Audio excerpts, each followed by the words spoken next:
Sud Radio, les vraies voix qui font bouger la France. 19h-20h, les vraies voix qui font rouler la France. On vous souhaite la bienvenue, les vraies voix qui font rouler la France. Avec Philippe David, on est ensemble jusqu'à 20h. Au sommaire de cette émission, la voiture du futur se dévoile au CES de Las Vegas. Technologie de pointe, conduite autonome et éco-responsabilité. On vous donne toutes les tendances dans un instant. Sécurité en danger, une action collective est lancée suite à la découverte d'airbags défectueux, des airbags Takata, notamment sur plusieurs marques. Un scandale qui inquiète des millions d'automobilistes. Et puis embouteillage en France. TomTom révèle un classement des villes les plus congestionnées. Quel enseignement tirer de ces données et comment repenser nos déplacements en ville?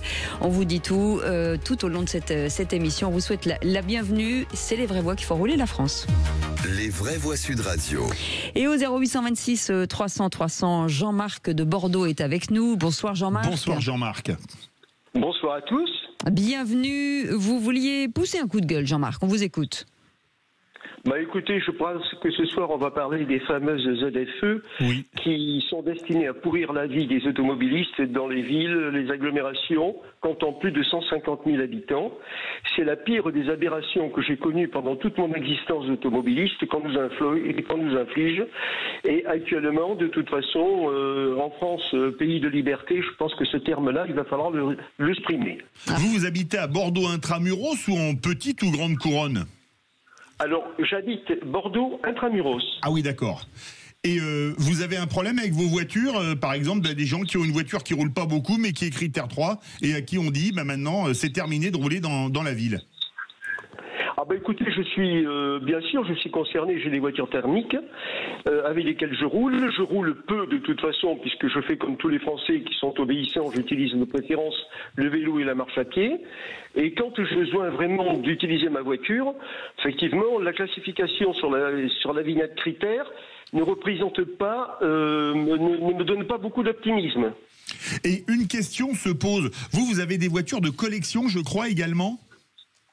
Tout à fait, j'ai des voitures de collection. Comment ça se passe alors? Parce que les voitures de collection électriques ou même hybrides, c'est quand même relativement rare. Il y a une dérogation spécifique pour les voitures de collection. Oui, mais à partir seulement de 20 ans, je crois. C'est ça? Collection, c'est collection. Je me parlais, non, c'est pas la durée. Vous pouvez faire immatriculer un véhicule en carte grise collection sous réserve qu'il a au moins 30 ans d'ancienneté. D'accord, c'est 30, c'est pas 20, c'est ça. 30 ans. Notre âge, quoi, c'est ça. Oui, hors taxe. C'est pourquoi tout le monde rigole dans le studio. C'est quoi ces imbécilités réunis. Et autour de vous, ça râle à Bordeaux et ailleurs. D'ailleurs, peut-être, vous avez peut-être de la famille à l'autre bout de la France, à Nice ou à Brest. Et est-ce que ça râle, les ZFE? Parce qu'on sent qu'il y a vraiment une grinta. Mais écoutez, tous les gens que je rencontre avec lesquels j'aborde le sujet des ZFE, soit de toute façon, ils ignorent totalement ce que c'est. Et ça va leur tomber dessus comme la misère sur le bas clergé. Mais quand ils vont s'en rendre compte, ils vont certainement être très amers. En ce qui concerne également toutes les entreprises qui doivent accéder au centre-ville pour pouvoir justement nous rendre des services. J'habite à côté d'un petit garage qui, lui, vit avec les voitures, les véhicules qui sont des véhicules thermiques. Les LSE vont tuer son entreprise. Merci en tout cas Jean-Marc pour votre témoignage. Merci beaucoup de nous avoir appelés. Et dans un instant, direction Las Vegas où nous serons en direct avec Marc Amblard qui est PDG d'Orsay Consulting. Et donc le CES de Las Vegas où vous savez la technologie quand même demeure reine. On va en parler dans un instant. À tout de suite. Bonsoir Maël Bandry, je vous souhaite à tous une très bonne année 2025 et surtout continuer à parler vrai en 2025 comme en 2024 avec Sud Radio. Bonne année avec Sud Radio. Sud Radio. Parlons vrai. Sud Radio, les vraies voix qui font bouger la France. 19h-20h, les vraies voix qui font rouler la France. Et on est ravis de vous retrouver pour les vraies voix qui font rouler la France avec Philippe David. On est ensemble jusqu'à 20h. Mon cher Philippe, la voiture du futur s'expose au CES. Alors CES, c'est l'un des plus grands et c'est même le plus grand salon de l'innovation. Il est à Las Vegas avec notre invité du jour. Marc Amblard est avec nous, PDG d'Orsay Consulting en duplex de Las Vegas. Bonsoir, merci d'avoir accepté notre invitation. J'ai envie de dire bonjour d'ailleurs. Oui, bonjour pour vous parce que là-bas il est 10h11 du matin, c'est bien ça? Bon. Bonsoir, vous, il est effectivement 10h ici, un petit peu après 10h du matin, avec un soleil clair comme vous le voyez derrière moi. Je suis devant le bâtiment principal du CES. Ah, parfait. Et ben voilà, attention au coup de soleil, bien entendu, ce qui n'est pas notre cas en France, je vous le dis tout de suite. Ce qui est important, finalement, le CES, c'est le Consumer Electronic Show, le salon d'électronique du grand public en français. Est-ce que finalement, on se rend compte que ce qu'on voit sur nos routes est presque has-been par rapport à tout ce qui nous arrive très bientôt? Bon, il est clair que c'est un salon sur lequel on projette des images de ce qui se passera demain. Ça fait 9 années que je viens à ce CES depuis j'habite à San Francisco, et on voit effectivement les voitures, les technologies, les intérieurs d'automobiles et autres qui se préfigurent l'avenir. Il est clair que les voitures qu'on voit dans la rue aujourd'hui, qui ont des voitures qui ont en moyenne 10 ans d'âge, sont dépassées par rapport à ce qu'on voit ici. Marc Amblard, les mobilités en général, parce que c'est le salon de l'électronique grand public, oui. On peut trouver tout, de la télévision, etc. Mais les mobilités en général et l'automobile sont très présents, avec des constructeurs comme Toyota, BMW, Mercedes, Hyundai et BYD qui exposent. On vient sur leur stand pour voir des véhicules, comme au salon de Détroit par exemple, où on vient pour voir des technologies, des nouvelles technologies bien évidemment.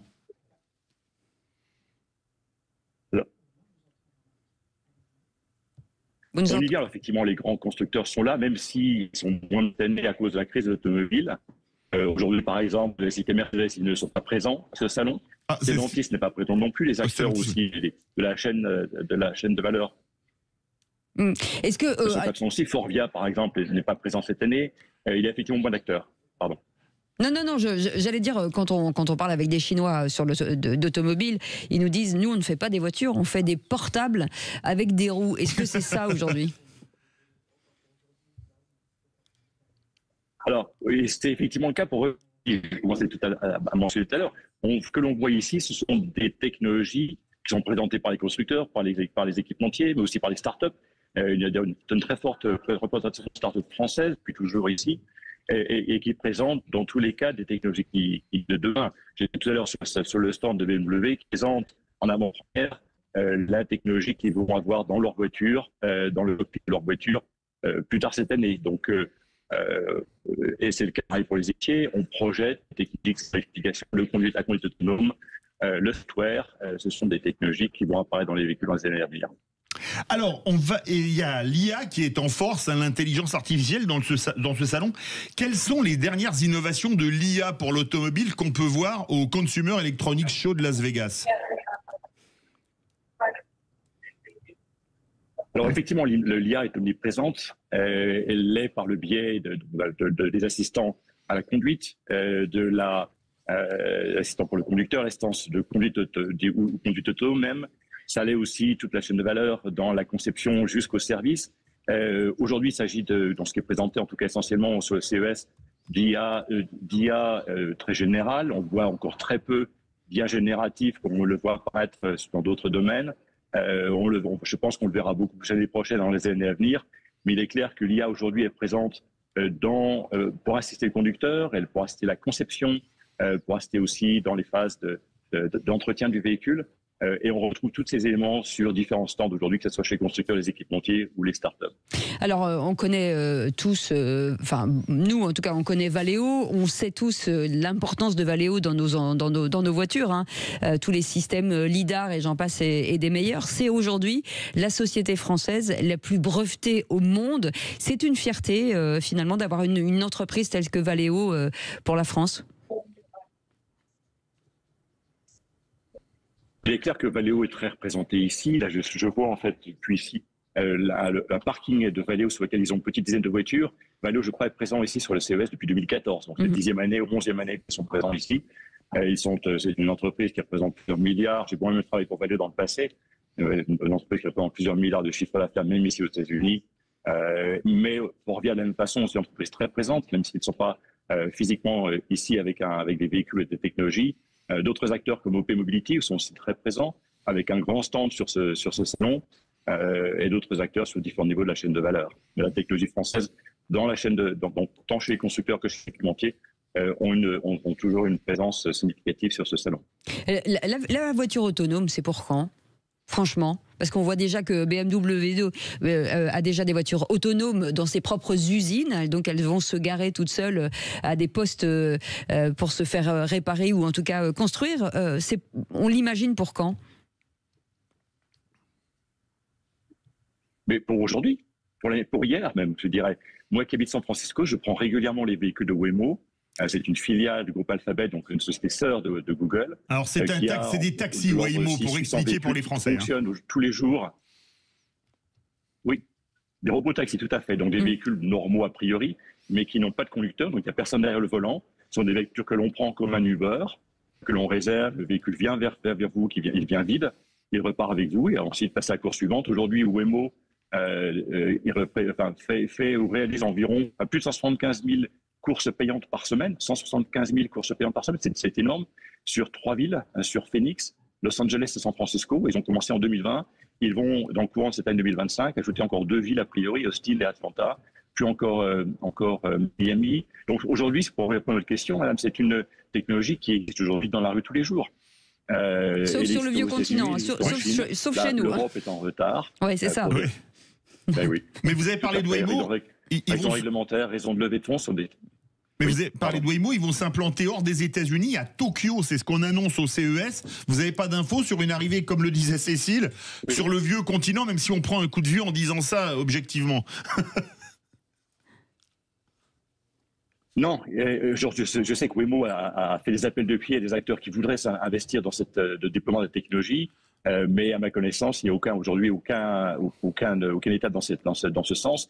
Il faut voir aussi qu'il y a un blocage, une raison de cette latence, une raison réglementaire. Aujourd'hui, la réglementation européenne ne permet pas de déployer des véhicules de ce type-là, de faire en quantité, je dirais. Aujourd'hui, il y a une limitation avec 2500 véhicules par constructeur ou par flotte. En Europe, on peut déployer quelques véhicules. On a vu des navettes comme des Izimal dans le passé.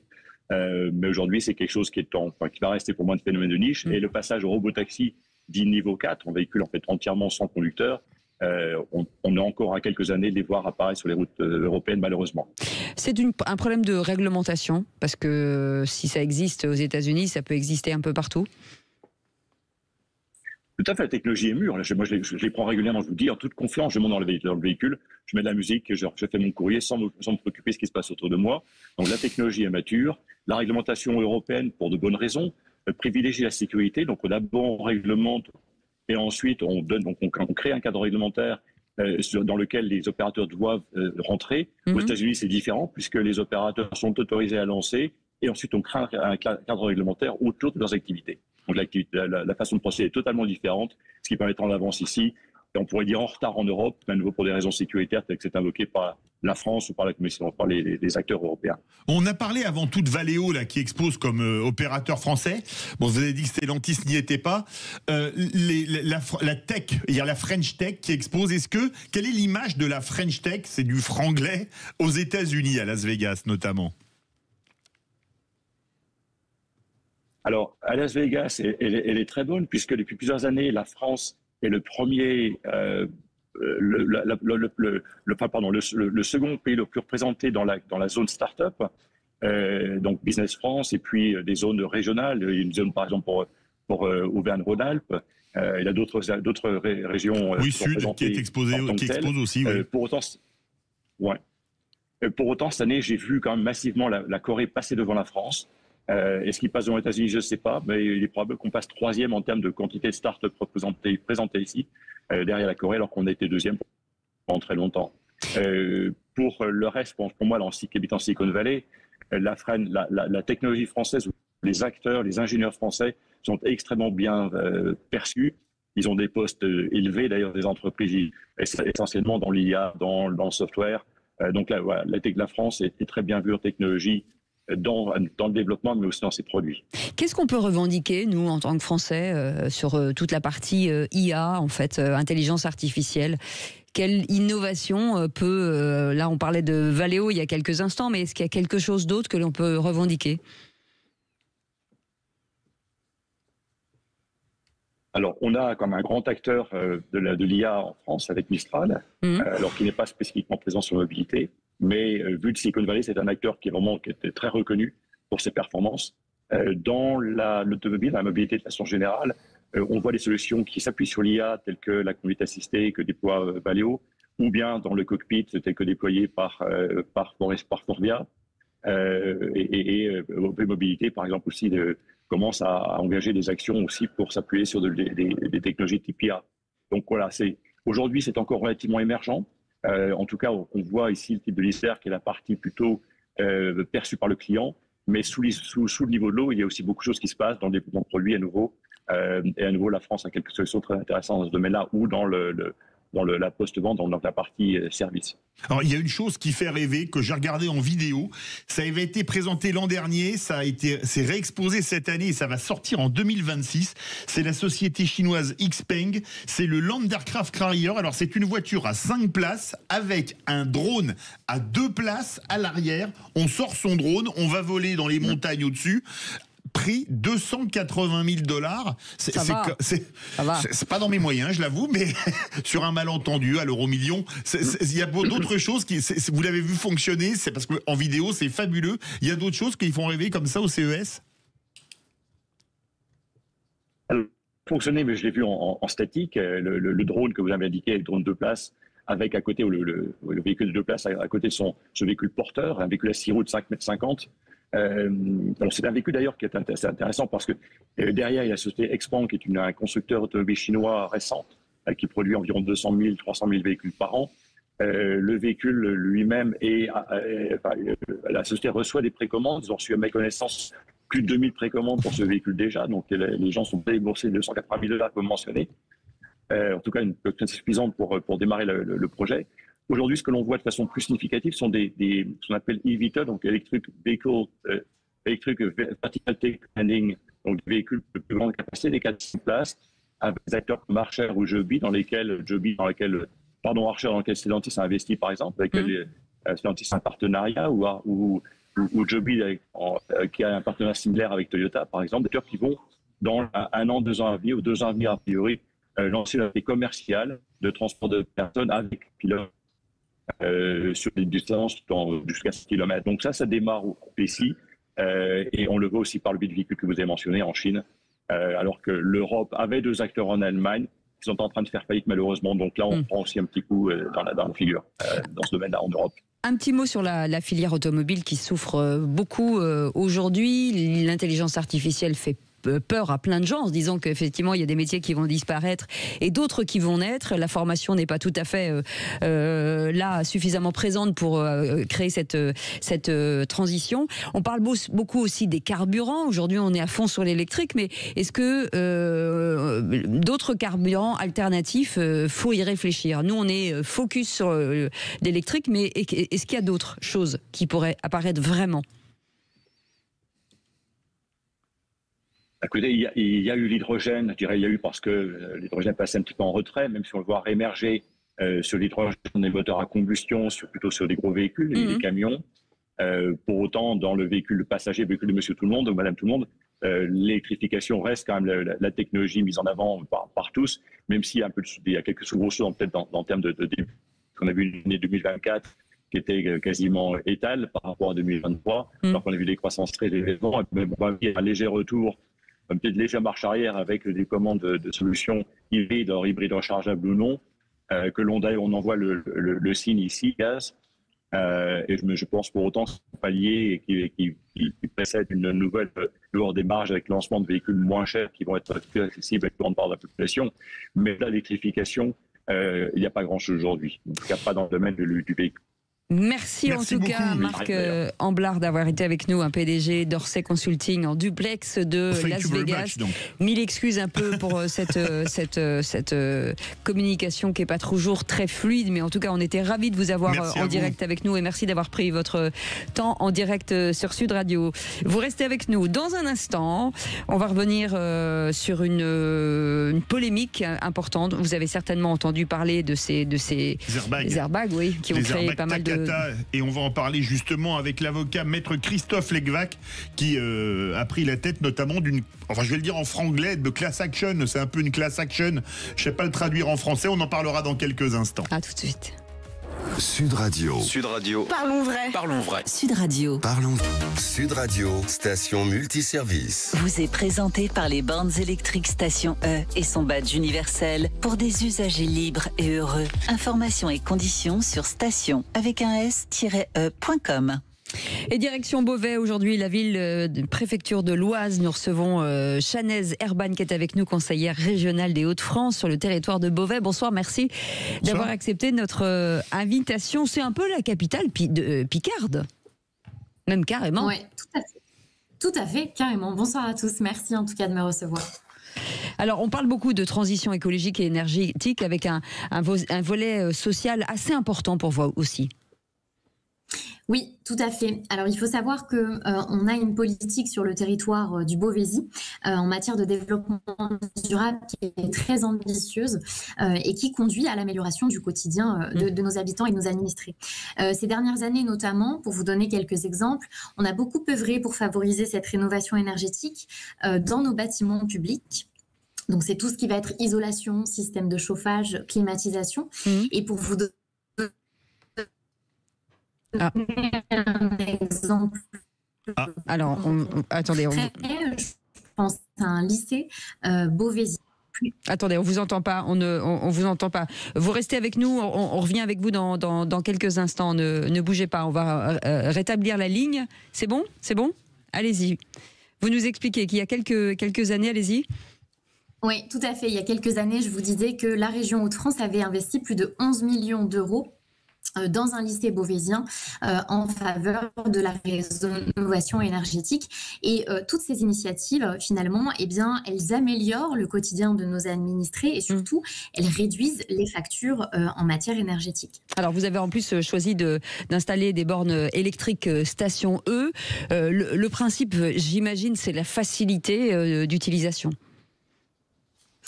Tout à fait. En fait, on a choisi d'accueillir et d'installer ces bornes, notamment le 1er juillet 2022, aux côtés de la présidente de l'agglomération du Beauvaisis, Caroline Cailleux. Et alors, ces bornes, ce qui est formidable, c'est qu'elles sont connectées, multiservices et surtout, en termes elles sont faciles en fait pour qu'on puisse les utiliser.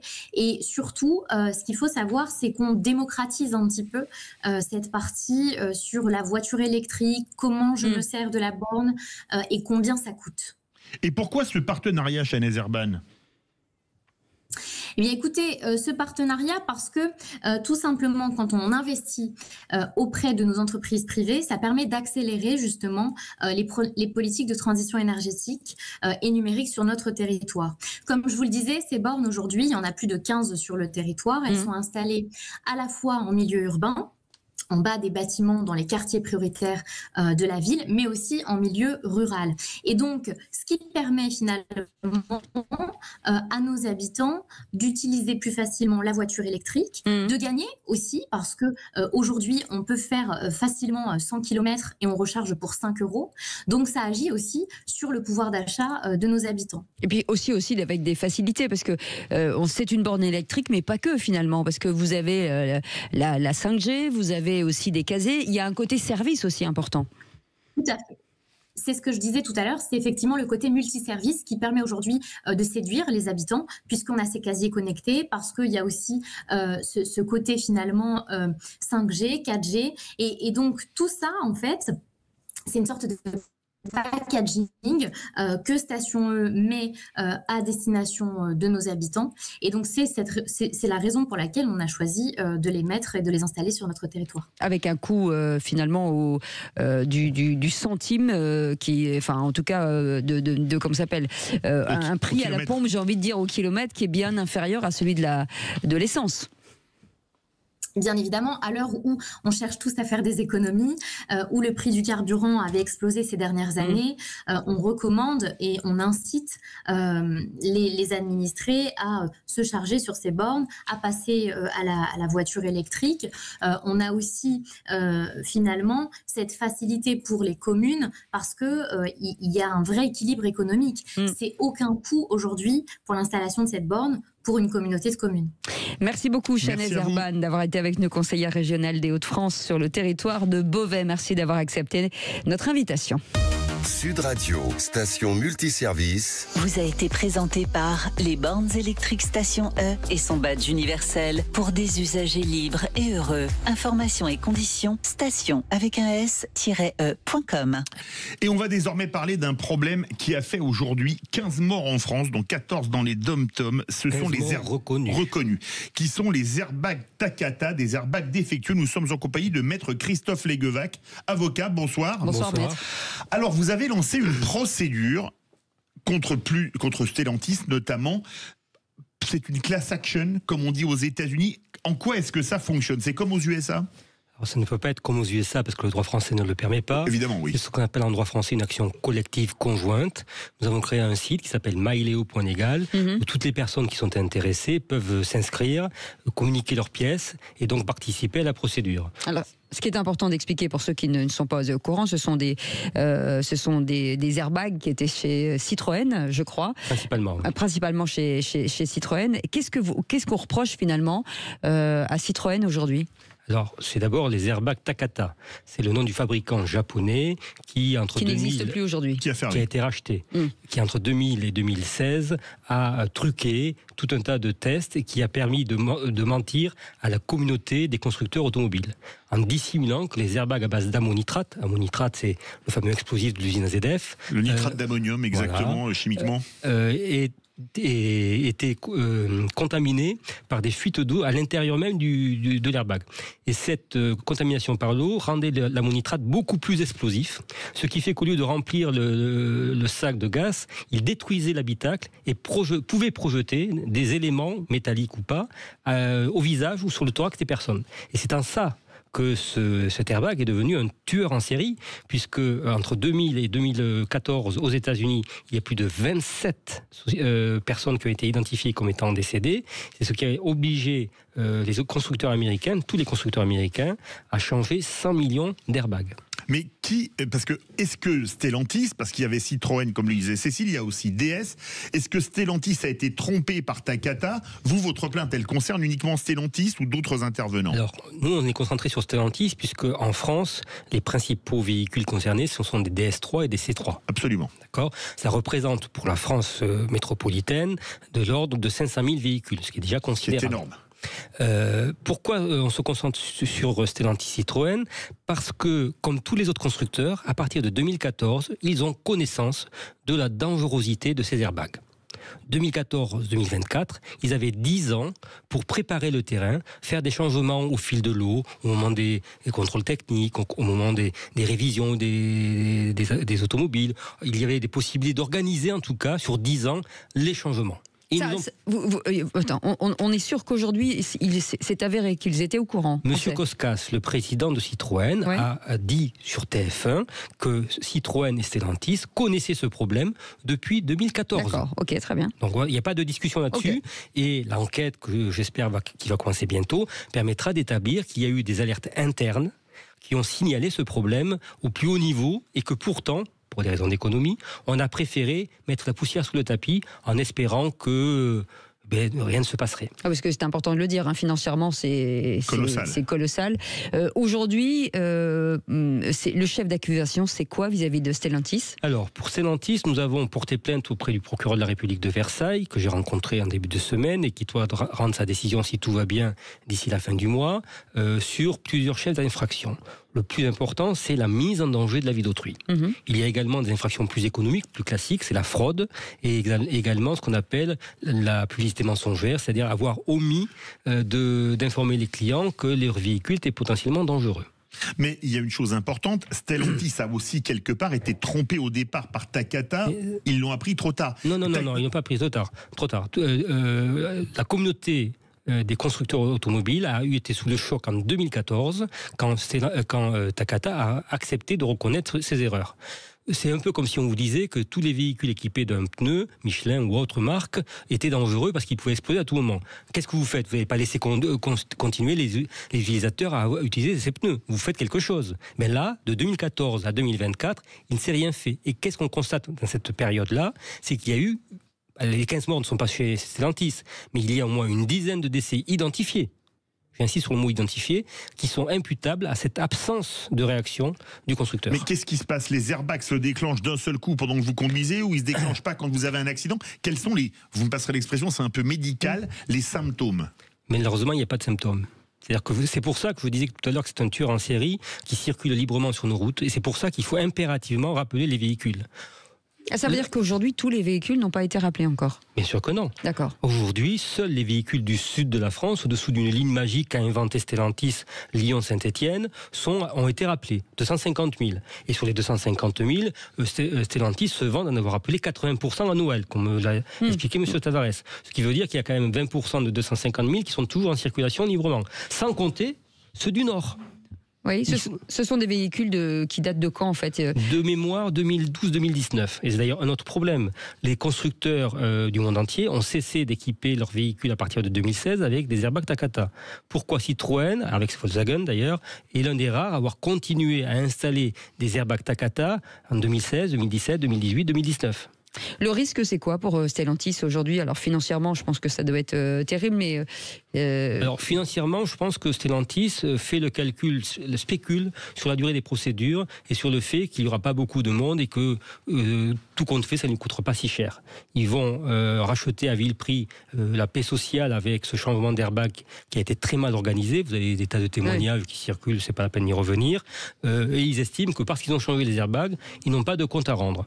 Eh bien, c'est la raison pour laquelle les 2600 personnes qui sont déjà avec nous et qui pourraient continuer à être... il pourrait y avoir d'autres personnes qui les rejoignent. Ces 2600 personnes reprochent à Stellantis justement cette abstention fautive, je vais dire criminelle, parce que s'ils avaient agi à la bonne heure, au bon moment, on aurait pu éviter des dizaines de morts. Comment se passe ce type d'action pénale? Ça prend des années et des années, vous le dites, on joue sur le temps. Oui, mais même au civil, ça peut prendre des années et des années. Oui. Donc le temps, c'est en effet un des arguments, malheureusement, qui est le plus difficile à gérer.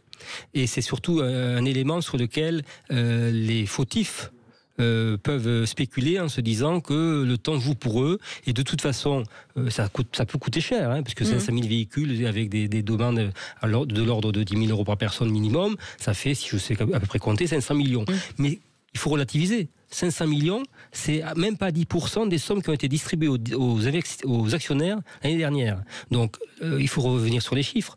Stellantis, c'est 180 milliards de chiffre d'affaires. C'est 20 milliards de bénéfices et c'est 6 milliards de dividendes aux actionnaires. Donc, ils ont largement les moyens de faire face à cette crise. Et j'ajoute un dernier élément. Stellantis, au niveau mondial, dépense chaque année 2 milliards de publicité. Il était facile de prélever un petit pourcentage sur ces 2 milliards pour faire des publicités ciblées et adéquates en direction des conducteurs. Et ce qu'il faut savoir en matière automobile, c'est qu'il existe pour chaque véhicule ce qu'on appelle le VIN. VIN en français. Ouais. C'est-à-dire numéro d'identification des véhicules en anglais, excusez-moi. Merci de me traduire. Vehicle Identification Number. On sait que pour chaque véhicule, il a une espèce de tatouage qui lui permet de l'identifier. Et il existe des bases de données, gérées par l'État, notamment pour la carte grise, qui permettent d'identifier précisément le modèle, mais surtout le propriétaire. Oui, bien sûr. Et donc, il était tout à fait possible depuis 2014 que Stellantis Citroën adresse un courrier spécifique à chaque personne et vérifie si elle donne suite et comme ça sauve peut-être des vies. Qui sera le responsable, puisque à la tête de Stellantis, ça a un peu bougé depuis 2016. Finalement, on porte plainte contre qui? Parce qu'on dit toujours que c'est le patron de l'entreprise, le dirigeant, qui est responsable.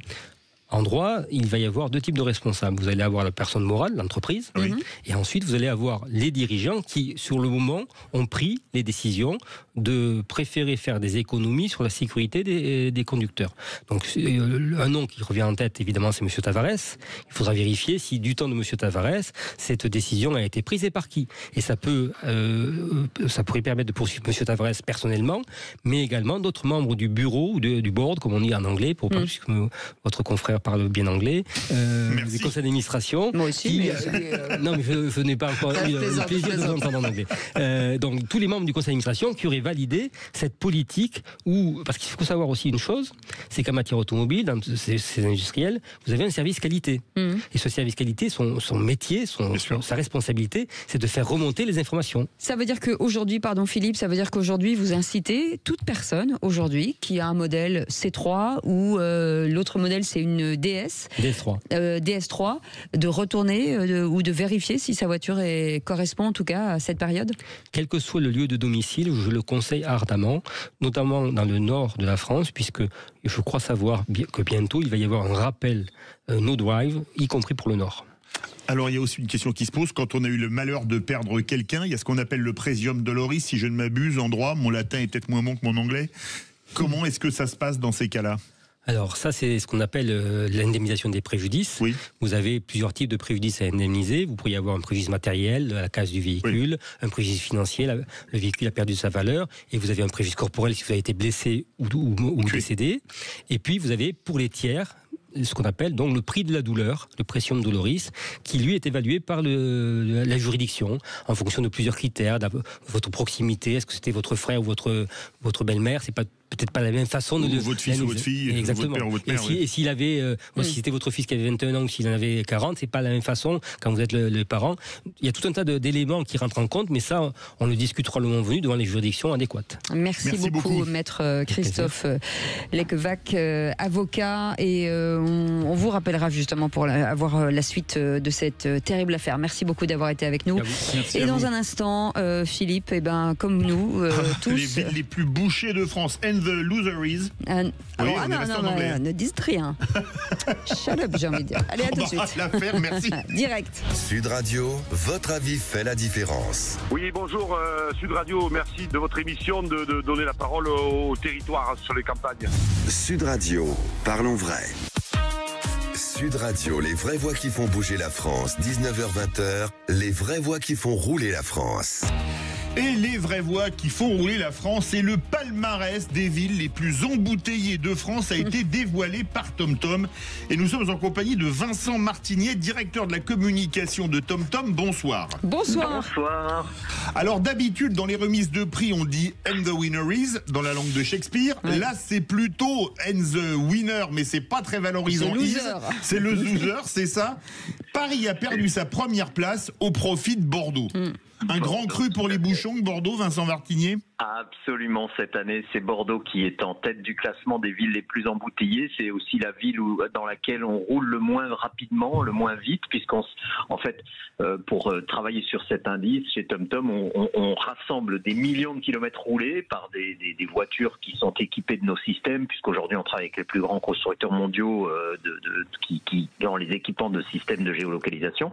Et donc à partir de là, on est capable de voir à quelle vitesse les automobilistes roulent dans toutes les villes du monde, et on établit ce classement sur les vraies données chiffrées de déplacement dans chaque ville. Et c'est ce qui nous permet de voir à quelle vitesse on roule dans chaque ville, et en l'occurrence à Bordeaux, on roule moins vite que dans toutes les autres villes de France. Alors Vincent Martinier, notre réalisateur Maxime, qui est de Cestas à côté de Bordeaux, me dit la rocade c'est devenu n'importe quoi dans le casque. Oui. Je connais très bien Bordeaux. À l'époque, on roulait très bien sur la rocade, on roulait très bien sur les boulevards où on passait toutes les barrières, barrière de Pessac, barrière judaïque, barrière de Saint-Genès, etc.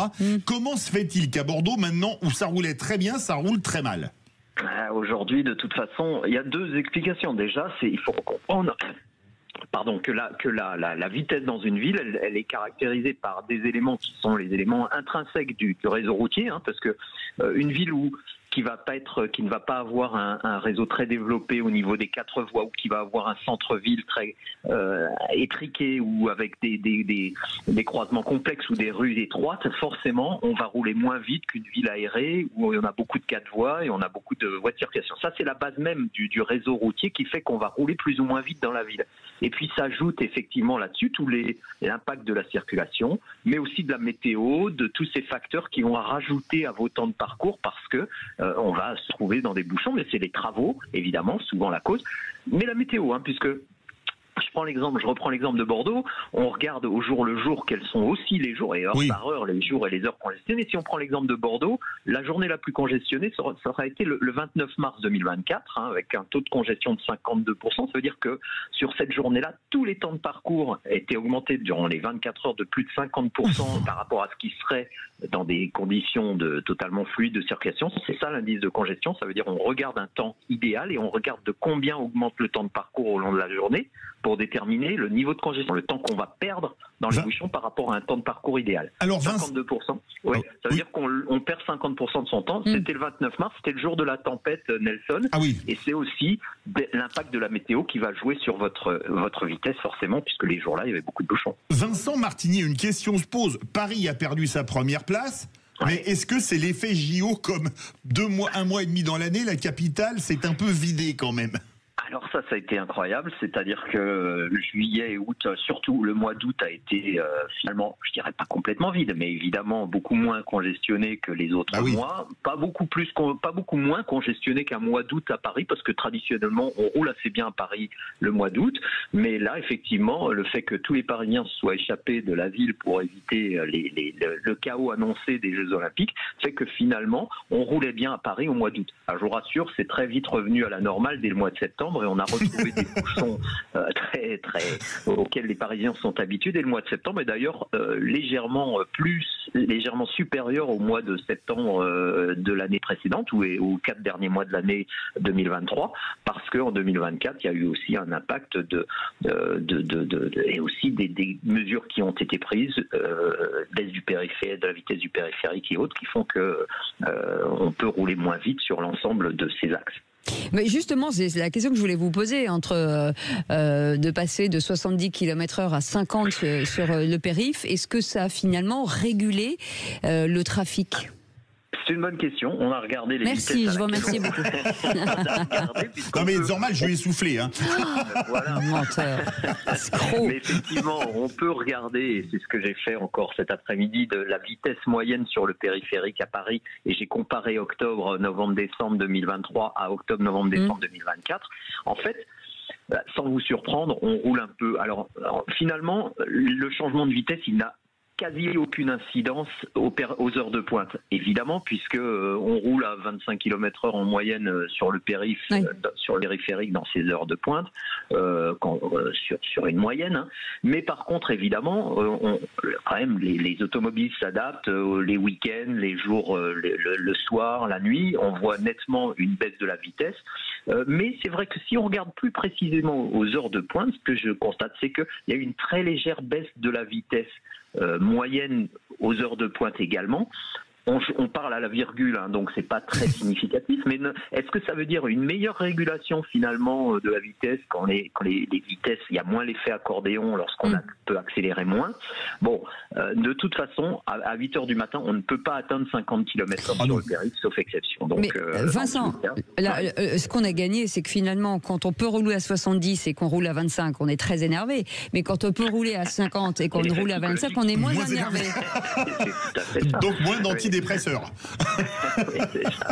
Mais c'est vrai que est-ce que le fait de mettre en place de telles régulations fait qu'aujourd'hui les automobilistes vont changer leur comportement? Je parle même des franciliens vont changer leur mode de transport. Est-ce qu'aujourd'hui on va se reporter plus sur les transports en commun, sur des moyens de transport alternatifs, parce que finalement aujourd'hui on va être un petit peu on va être découragé de prendre sa voiture, mais c'est aussi une volonté affirmée de certaines municipalités de vouloir aussi nous désengager ou nous décourager de prendre nos voitures aujourd'hui. Mais Vincent Martinier, parmi les 10 plus grandes villes françaises, 4 ne sont pas parmi les plus embouteillées. Toulouse, Montpellier, Strasbourg et Lille. Est-ce qu'il y a une politique spécifique dans ces 4 communes ? Alors, c'est pas nécessairement lié à la politique. Maintenant, c'est vrai que y a des politiques de travaux qui vont jouer sur la vitesse et sur la congestion. Et je sépare bien les problématiques vitesse et les problématiques congestion, parce que la vitesse moyenne à laquelle on roule n'est pas toujours liée à une surpression de la congestion, puisque comme je l'expliquais, une ville lente par nature, parce qu'elle n'est pas bien équipée d'un bon réseau 4 voies ou d'un réseau rapide, de toute façon fera que au final vous roulerez lentement, mais néanmoins c'est pas nécessairement à cause des bouchons ou uniquement à cause des bouchons que vous allez rouler plus lentement. Il se trouve que à Bordeaux, il y a à la fois et l'effet lent du intrinsèque du réseau, mais il y a aussi la congestion. Les deux facteurs s'additionnent pour en faire la ville la moins rapide, puisqu'on y roule en moyenne sur l'année à 19 km/h sur toute l'année 2024. Donc ça vous donne un peu la vitesse moyenne, et c'est effectivement la plus faible, puisque après on a Paris qui est à 20 km/h. Donc on roule un tout petit peu plus vite à Paris en moyenne qu'à Bordeaux. Mais effectivement, c'est lié à ces deux raisons, les facteurs intrinsèques du réseau routier, les facteurs de congestion.